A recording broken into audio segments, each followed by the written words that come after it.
Pembacaan Alkitab 1 tahun, hari ke-129, 2 Tawarikh pasal 31-33. 2 Tawarikh pasal 31 ayat 1. Setelah semuanya ini diakhiri, seluruh orang Israel yang hadir pergi ke kota-kota di Yehuda, lalu meremukkan segala tugu berhala, menghancurkan segala tiang berhala, dan merobohkan segala bukit pengorbanan dan mezbah di seluruh Yehuda dan Benyamin, juga di Efraim dan Manasye, sampai musnah semuanya.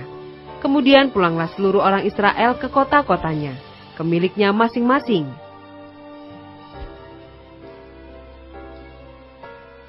Ayat 2-21.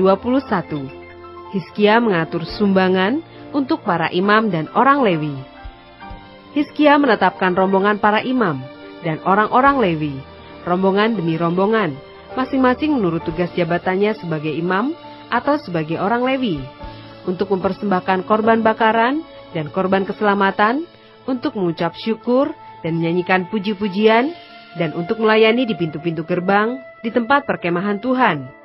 Raja memberi sumbangan dari harta miliknya untuk korban bakaran, yakni korban bakaran pada waktu pagi dan pada waktu petang, korban bakaran pada hari-hari Sabat dan pada bulan-bulan baru dan pada hari-hari raya, yang semuanya tertulis di dalam Taurat Tuhan. Ia memerintahkan rakyat, yakni penduduk Yerusalem, untuk memberikan sumbangan yang menjadi bagian para imam dan orang-orang Lewi, supaya mereka dapat mencurahkan tenaganya untuk melaksanakan Taurat Tuhan. Segera setelah perintah ini tersiar, orang Israel membawa dalam jumlah yang besar hasil pertama daripada gandum, anggur, minyak, madu, dan segala macam hasil bumi. Mereka membawa juga persembahan persepuluhan dari segala sesuatu dalam jumlah yang besar. Orang Israel dan orang Yehuda yang tinggal di kota-kota Yehuda juga membawa persembahan persepuluhan yang terdiri dari lembu sapi dan kambing domba, dan persembahan persepuluhan yang terdiri dari persembahan kudus yang telah dikuduskan bagi Tuhan Allah mereka. Semuanya itu diletakkan mereka bertimbun-timbun. Mereka mulai membuat timbunan itu pada bulan yang ketiga, dan mereka selesai pada bulan yang ketujuh. Hizkia dan para pemimpin datang melihat timbunan itu, dan mereka memuji Tuhan dan umatnya orang Israel. Hizkia menanyakan para imam dan orang-orang Lewi tentang timbunan itu, dan dijawab oleh Asaria, imam kepala keturunan Zadok, demikian: sejak persembahan khusus mulai dibawa ke rumah Tuhan, kami telah makan sekenyang-kenyangnya, namun sisanya masih banyak, sebab Tuhan telah memberkati umatnya, sehingga tinggal sisa yang banyak ini. Kemudian Hizkia menyuruh menyediakan bilik-bilik di rumah Tuhan, dan mereka menyediakannya. Dan dengan setia mereka membawa segala persembahan khusus, persembahan persepuluhan, dan persembahan-persembahan kudus itu ke sana. Konanya, seorang Lewi, mengawasi semuanya, dan Simei, saudaranya, adalah orang kedua, sedang Yehiel, Asasya, Nahat, Asael, Yerimot, Yosabat, Eliel, Yismakia, Mahat, dan Benanya adalah penilik di bawah Konanya dan Simei saudaranya itu, sesuai dengan petunjuk Raja Hizkia dan Asaria, kepala rumah Allah. Dan Kore bin Yimna, seorang Lewi, penunggu pintu gerbang di sebelah timur, mengawasi pemberian-pemberian sukarela untuk Allah, serta membagi-bagikan persembahan khusus yang untuk Tuhan dan persembahan-persembahan maha kudus.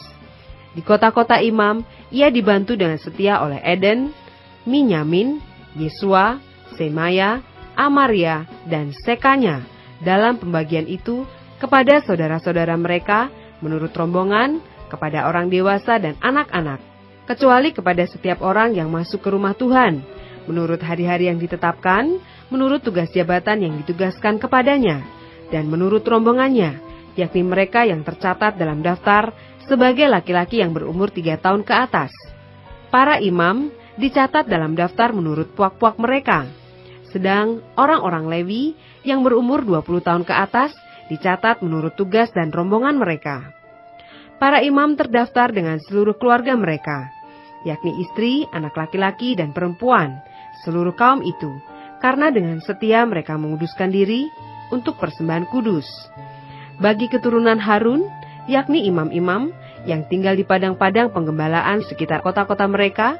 Di setiap kota ada orang-orang yang ditunjuk dengan disebut namanya untuk mengadakan pembagian kepada setiap orang laki-laki dari keluarga imam dan kepada setiap orang Lewi yang terdaftar.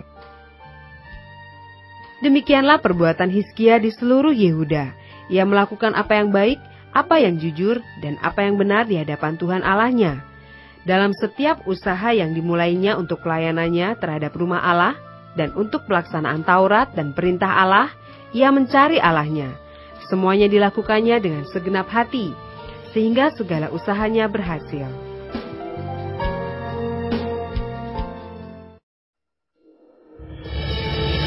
Dua Tawarikh pasal 32 ayat 1-19. Yerusalem dikepung oleh Sanherib. Setelah peristiwa yang menunjukkan kesetiaan Hizkia itu, datanglah Sanherib Raja Asyur menyerbu Yehuda. Ia mengepung kota-kota berkubu dan berniat merebutnya. Ketika Hizkia mengetahui bahwa Sanherib datang hendak memerangi Yerusalem, ia berunding dengan para panglima dan pahlawannya untuk menutup segala mata air yang terdapat di luar kota, dan mereka itu bersedia membantunya. Maka berkumpullah banyak orang. Mereka menutup semua mata air dan sungai yang mengalir dari tengah-tengah negeri itu. Kata mereka, "Mengapa raja-raja Asyur harus mendapat banyak air kalau mereka datang?" Dengan sekuat tenaga, Hizkia membangun kembali seluruh tembok yang telah terbongkar, mendirikan menara-menara di atasnya dan tembok yang lain di luarnya. Ia memperkuat juga Milo di kota Daud dan membuat lembing dan perisai dalam jumlah yang besar. Ia mengangkat panglima-panglima perang yang mengepalai rakyat, menyuruh mereka berkumpul kepadanya di halaman pintu gerbang kota dan menenangkan hati mereka dengan kata-kata, "Kuatkanlah dan teguhkanlah hatimu, janganlah takut dan terkejut terhadap Raja Asyur serta seluruh laskar yang menyertainya, karena yang menyertai kita lebih banyak daripada yang menyertai dia. Yang menyertai dia adalah tangan manusia, tetapi yang menyertai kita adalah Tuhan Allah kita, yang membantu kita dan melakukan peperangan kita." Oleh kata-kata Hizkia Raja Yehuda itu, rakyat mendapat kepercayaannya kembali. Sesudah itu, Sanherib Raja Asyur yang sedang mengepung Lakis dengan seluruh kekuatan tentaranya, mengutus beberapa pegawai ke Yerusalem kepada Hizkia Raja Yehuda dan kepada semua orang Yehuda yang ada di Yerusalem dengan pesan, "Beginilah titah Sanherib Raja Asyur. Apakah yang kamu harapkan? Maka kamu tinggal saja di Yerusalem yang terkepung ini. Bukankah Hizkia memperdayakan kamu, supaya kamu mati kelaparan dan kehausan, dengan mengatakan, Tuhan Allah kita akan melepaskan kita dari tangan Raja Asyur?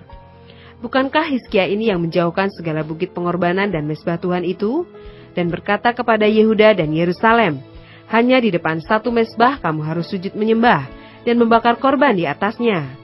Tidakkah kamu ketahui apa yang aku dan nenek moyangku lakukan terhadap semua bangsa negeri-negeri lain? Apakah para Allah bangsa-bangsa segala negeri itu pernah berhasil melepaskan negeri mereka dari tanganku?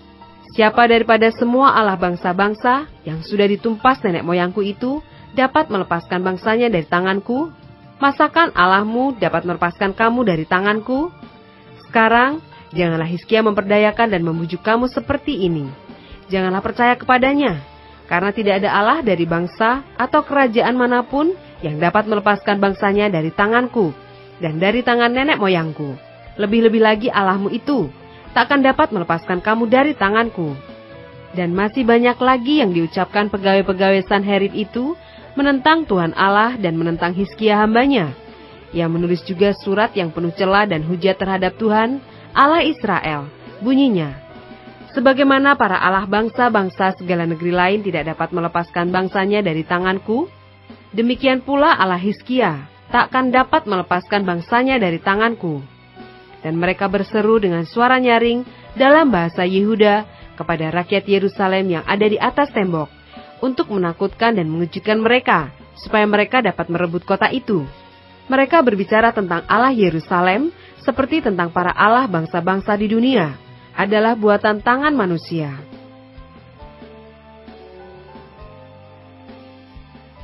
Ayat 20-23, Yerusalem luput dari tangan Sanherib. Tetapi oleh karena itu, Raja Hizkia dan Nabi Yesaya bin Amos berdoa dan berseru kepada sorga. Lalu Tuhan mengirim malaikat yang melenyapkan semua pahlawan yang gagah perkasa, pemuka dan panglima yang ada di perkemahan Raja Asyur, sehingga ia kemalu-maluan kembali ke negerinya. Kemudian ia ditewaskan dengan pedang oleh anak-anak kandungnya sendiri ketika ia memasuki rumah Allahnya. Demikianlah Tuhan menyelamatkan Hizkia dan penduduk Yerusalem dari tangan Sanherib Raja Asyur dan dari tangan semua musuhnya. Dan ia mengaruniakan keamanan kepada mereka di segala penjuru. Banyak orang membawa persembahan ke Yerusalem untuk Tuhan dan barang-barang berharga untuk Hizkia, Raja Yehuda itu. Sejak itu ia diagungkan oleh semua bangsa.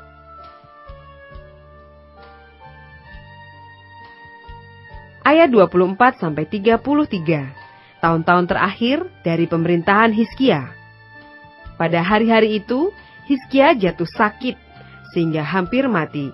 Ia berdoa kepada Tuhan, dan Tuhan berfirman kepadanya, dan memberikannya suatu tanda ajaib. Tetapi Hizkia tidak berterima kasih atas kebaikan yang ditunjukkan kepadanya, karena ia menjadi angkuh, sehingga ia dan Yehuda dan Yerusalem ditimpa murka. Tetapi ia sadar akan keangkuhannya itu, dan merendahkan diri bersama-sama dengan penduduk Yerusalem, sehingga murka Tuhan tidak menimpa mereka pada zaman Hizkia. Hizkia mendapat kekayaan dan kemuliaan yang sangat besar. Ia membuat perbendaharaan-perbendaharaan untuk emas, perak, batu permata yang mahal-mahal, rempah-rempah, perisai-perisai, dan segala macam barang yang indah-indah. Juga tempat perbekalan untuk hasil gandum, untuk anggur dan minyak, dan kandang-kandang untuk berbagai jenis hewan besar dan kandang-kandang untuk kawanan kambing domba. Ia mendirikan kota-kota, memperoleh banyak kambing domba dan lembu sapi, karena Allah mengaruniakan dia harta milik yang amat besar. Hizkia ini juga telah membendung aliran Gihon di sebelah hulu, dan menyalurkannya ke hilir, ke sebelah barat, ke kota Daud. Hizkia berhasil dalam segala usahanya. Demikianlah juga ketika utusan-utusan raja-raja Babel datang kepadanya untuk menanyakan tentang tanda ajaib yang telah terjadi di negeri. Ketika itu, Allah meninggalkan dia untuk mencobainya, supaya diketahui segala isi hatinya. Selebihnya dari riwayat Hizkia dan perbuatan-perbuatannya yang setia, sesungguhnya semuanya itu tertulis dalam penglihatan Nabi Yesaya bin Amos dalam kitab Raja-Raja Yehuda dan Israel. Kemudian Hizkia mendapat perhentian bersama-sama dengan nenek moyangnya, dan dikuburkan di pendakian ke pekuburan anak-anak Daud. Pada waktu kematiannya, seluruh Yehuda dan penduduk Yerusalem memberi penghormatan kepadanya. Maka Manasye anaknya menjadi raja menggantikan dia.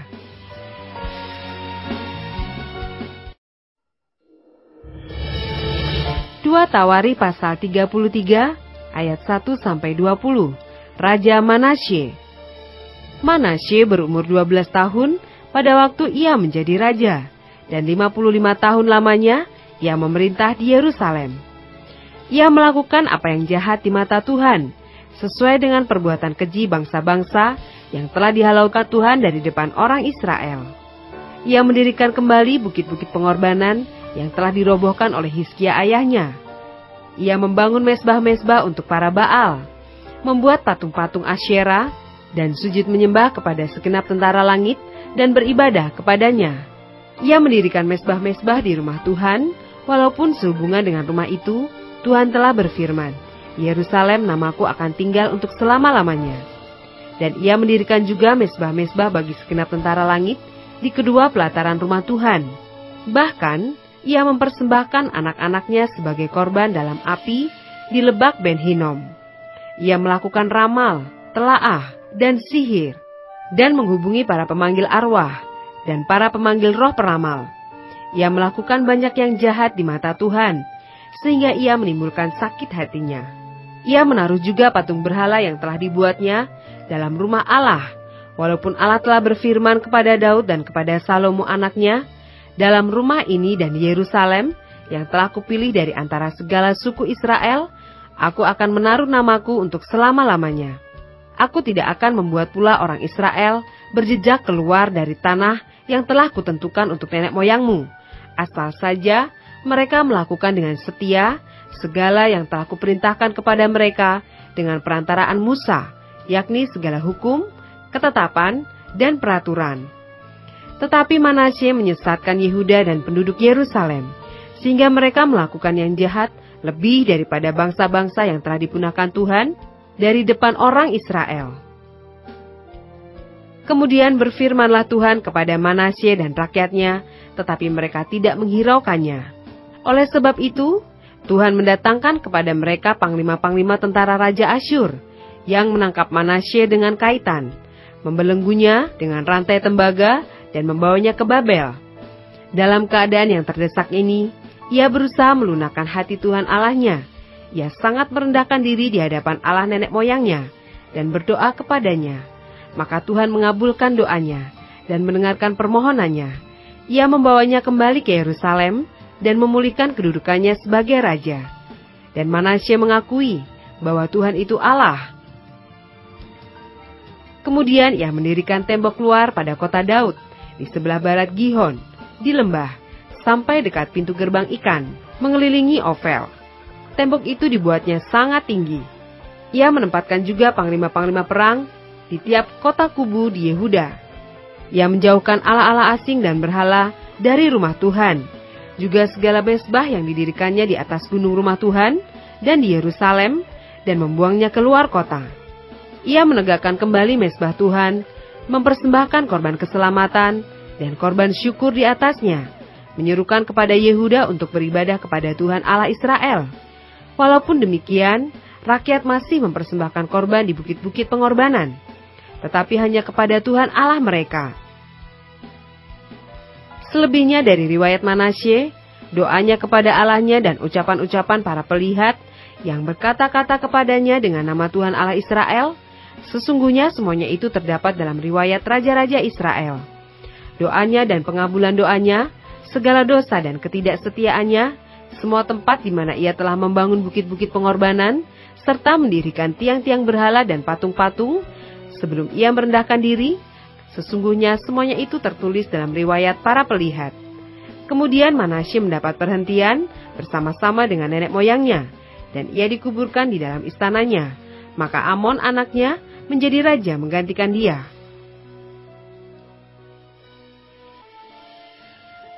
Ayat 21-25, Raja Amon. Amon berumur 22 tahun pada waktu ia menjadi raja, dan 2 tahun lamanya ia memerintah di Yerusalem. Ia melakukan apa yang jahat di mata Tuhan, seperti yang telah dilakukan Manasye ayahnya. Amon mempersembahkan korban kepada segala patung yang dibuat Manasye ayahnya, dan beribadah kepada patung-patung itu. Tetapi ia tidak merendahkan diri di hadapan Tuhan, seperti Manasye ayahnya merendahkan diri. Malah Amon makin banyak kesalahannya. Maka pegawai-pegawainya mengadakan persepakatan melawan dia, dan membunuhnya di istananya. Tetapi rakyat negeri itu membunuh semua orang yang mengadakan persepakatan melawan Raja Amon. Dan rakyat negeri itu mengangkat Yosia anaknya menjadi raja menggantikan dia.